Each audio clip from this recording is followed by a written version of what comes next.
नमस्कार। आज हम लोग संविधान के विदेशी स्रोत को देखेंगे। आपको पता है कि संविधान में करीब 60 देशों से देशों के संविधान से भारत के संविधान को बनाया गया है। इसमें सबसे ज़्यादा पढ़े लिखे व्यक्ति थे भीमराव अम्बेडकर। उनके बाद जो थे BN राव, उन्होंने करीब 60 देशों का संविधान पढ़ा था। तो वहाँ से कुछ कुछ चीज़ों को लेके इसको जोड़ा गया है।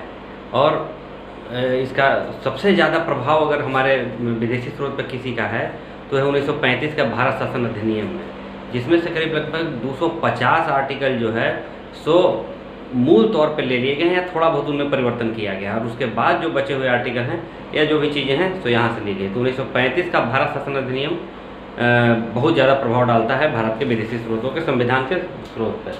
तो पहले आज हम देखते हैं ब्रिटेन। ब्रिटेन में है संसदात्मक शासन प्रणाली। संसदात्मक शासन प्रणाली कहने का मतलब क्या है कि लोकसभा है, राज्यसभा है, ये संसद है। तो संसदात्मक शासन प्रणाली जो है तो ब्रिटेन से लिया गया है। एक लोकसभा है, एक राज्यसभा। राज्यसभा को अपर हाउस कहते हैं, लोकसभा को निम्न सदन कहते हैं। एकल नागरिकता। एकल नागरिकता मतलब एक देश का एक ही नागरिकता होगा। कहने का मतलब क्या है कि जैसे अमेरिका है तो अमेरिका में दोहरी नागरिकता है, या वहाँ राज्य के लिए अलग नागरिकता है और केंद्र के लिए अलग नागरिकता है। लेकिन हमारे यहाँ ऐसा कुछ नहीं है कि कोई व्यक्ति यूपी का रहने वाला तो यूपी की अलग नागरिकता होगी और भारत की अलग नागरिकता होगी। इसलिए एकल नागरिकता है, यानी कि जो भी व्यक्ति है वो भारत का वासी, किसी राज्य का किसी राज्य की उसकी नागरिकता नहीं है। राज्य का वासी हो सकता है लेकिन नागरिकता उसकी भारत की है। विधि निर्माण प्रक्रिया। विधि निर्माण प्रक्रिया कहने का मतलब है कि जो कानून जो बनेगा वो एक सिस्टम से बनेगा, लोकसभा में जाएगा, राज्यसभा में जाएगा, उसके बाद जो है तो राष्ट्रपति का सिग्नेचर होगा और कानून बनेगा। ये विधि निर्माण प्रक्रिया। विधि का शासन, ये बड़ा इंपॉर्टेंट है। विधि का शासन, विधि का शासन जो है कहने का मतलब है कि किसी व्यक्ति को कानून के अलावा और किसी भी तरीके से उसे सजा नहीं दिया सकता। कहने का मतलब ये है कि विधि का शासन वो हुआ कि कोई व्यक्ति अगर उसको कोई सजा दिया जाता है तो वो कानून सम्मत ही होगा। कानून के अलावा अगर उसके द्वारा किया गया कोई इस तरह अपराध है जिसका संविधान में वर्णन नहीं है, कानून में वर्णन नहीं, तो उसको सजा नहीं दिया सकता। आप इस तरह से सिंपल भाषा में समझिए। कहने का मतलब है कि जो भी कानून के अंतर्गत आएंगी चीज़ें उसी के तहत उसको सजा दिया जाएगा, उसके अलावा और किसी चीज़ को उसको सजा नहीं दिया जाएगा। ये हो गया विधि का शासन, बड़ा इंपॉर्टेंट है। एक जापान में भी है और उसको हम लोग आगे समझेंगे। संसदीय विशेषाधिकार, यानी कि संसद को विशेषाधिकार मिला हुआ है। अगर संसद की कोई अवहेलना करता है तो संसद उसको सजा देने के लिए खुद में वो सक्षम है। तो संसदीय विशेषाधिकार, संसद को विशेषाधिकार मिला हुआ है। मंत्रिमंडल प्रणाली। मंत्रिमंडल प्रणाली जो है, जैसे मंत्री परिषद होता है प्रधानमंत्री की, प्रधानमंत्री हुए और अलग अलग विभाग के मंत्री, कोई शिक्षा मंत्री है, कोई गृह मंत्री है, कोई वित्त मंत्री है। तो ये जो मंत्रिमंडल प्रणाली है ये लिया गया है ब्रिटेन से। और द्विसदनवाद यानी कि एक अपर हाउस है, एक लोअर हाउस है। जबकि संसदात्मक शासन प्रणाली जैसे संसद का प्रक्रिया है वही द्विसदनवाद भी है। अगला है संयुक्त राज्य अमेरिका। अब ब्रिटेन को एक चीज़ समझ लेना है कि ब्रिटेन को क्यों हम लोग इस तरीके से ग्रहण किए। एक चीज़ यहाँ पर और ऐड कर लेना है कि राष्ट्रपति की शक्ति, राष्ट्रपति की शक्ति।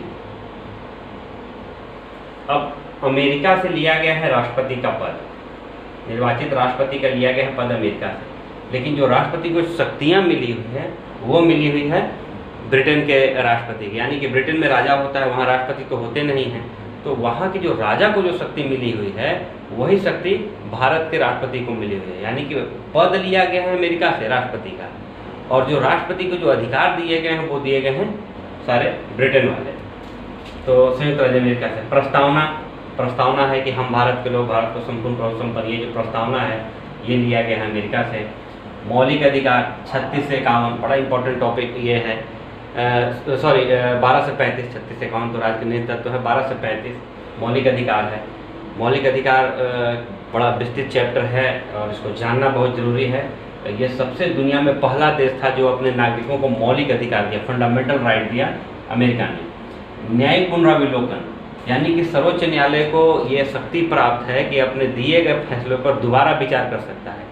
ये है न्यायिक पुनरावलोकन, अपने दिए गए फैसले पर दोबारा विचार करने को न्यायिक पुनरावलोकन करते हैं। संविधान की सर्वोच्चता, यानी कि संविधान ही सर्वोच्च होगा, उसके ऊपर कोई व्यक्ति, प्रधानमंत्री, राष्ट्रपति कुछ नहीं।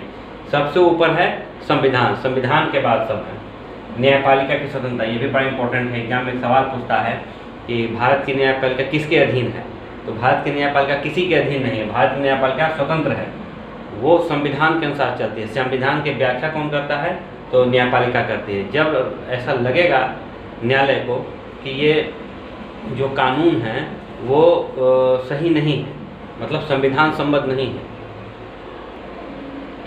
तो न्यायपालिका की स्वतंत्रता, यानी कि हमारे यहाँ न्यायपालिका जो है स्वतंत्र है। निर्वाचित राष्ट्रपति और उसका महाभियोग, यानी कि भारत का जो राष्ट्रपति होगा वो निर्वाचित होगा। जैसे अमेरिका में राष्ट्रपति निर्वाचित होता है, उसी तरह से भारत का राष्ट्रपति निर्वाचित होगा।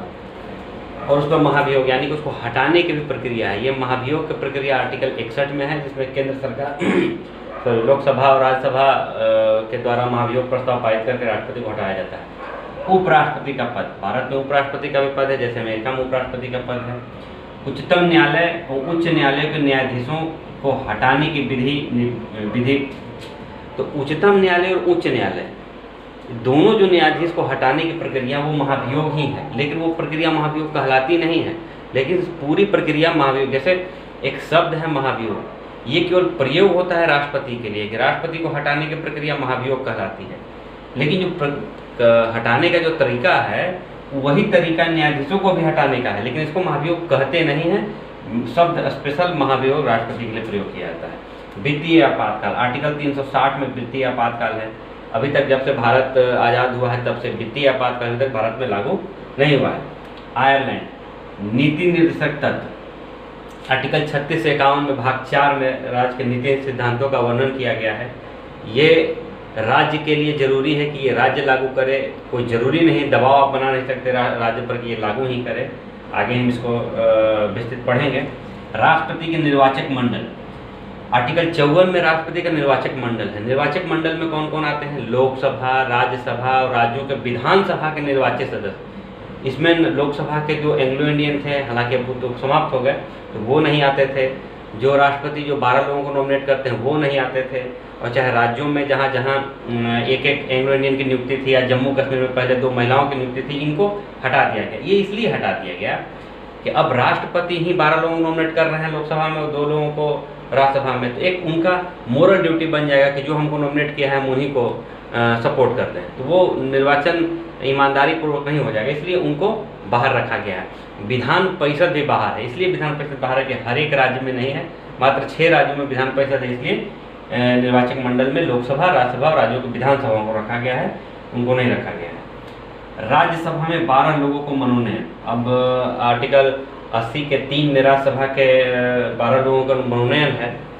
उसमें कहा गया है कि कला, साहित्य, समाज सेवा, खेल कूद के क्षेत्र के जो ख्यातिमान व्यक्ति हैं उनका मनोनयन किया गया। इसलिए किया गया कि जो मान लीजिए खिलाड़ी है वो खिलाड़ी की समस्याओं को समझ सकता है, तो खिलाड़ी जब जाएगा तो खिलाड़ी की समस्या, साहित्यिक लोग हैं वो साहित्य की दुनिया में जो लोग हैं उनकी समस्याओं को समझ सकते हैं, इसीलिए इन लोगों को नॉमिनेट किया गया। ऑस्ट्रेलिया बहुत इंपॉर्टेंट है। प्रस्तावना की भाषा, जैसे प्रस्तावना कहाँ से लिया गया, अमेरिका से, लेकिन भाषा जैसे हम भारत के लोग, तो वहाँ से लिया गया है हम ऑस्ट्रेलिया के लोग, वहाँ से उठाया गया है। तो प्रस्तावना की भाषा ऑस्ट्रेलिया से। समवर्ती सूची का प्रावधान, संघ सूची, राज्य सूची और समवर्ती सूची। तो संघ सूची और राज्य सूची तो ब्रिटेन के संविधान में 1935 के भारत शासन अधिनियम में था ही, तो वहाँ से पहले ही था। लेकिन समवर्ती सूची, संघ सूची, राज्य सूची में आपको पता है कि संघ में केंद्र कानून रहता है, राज्य में राज्य कानून रहता है, समवर्ती सूची में दोनों मिलकर कानून रहता है। तो दोनों का जो प्रावधान है ये ऑस्ट्रेलिया के संविधान से लिया गया है। केंद्र एवं राज्यों के बीच संबंध, केंद्र और राज्य के बीच एक संबंध होगा और अलग अलग नहीं चलेंगे। शक्तियों का विभाजन, दोनों की शक्तियाँ भी बटी हुई है, कोई किसी की शक्ति में इंटरफेयर नहीं करेगा। संसद का संयुक्त बैठक बड़ा इंपॉर्टेंट है, आर्टिकल 108 में संयुक्त बैठक है। जैसे मान लिया जाए कभी किसी बिल के ऊपर गतिरोध उत्पन्न हो जाए, समस्या उत्पन्न हो जाए, लोकसभा पास कर दे, राज्यसभा ना पास करे, राज्यसभा पास कर दे, लोकसभा ना पास करे, तो उस कंडीशन में संयुक्त बैठक की अध्यक्षता व्यवस्था की गई है, जो बुलाते राष्ट्रपति हैं और जिसकी अध्यक्षता लोकसभा अध्यक्ष करते हैं।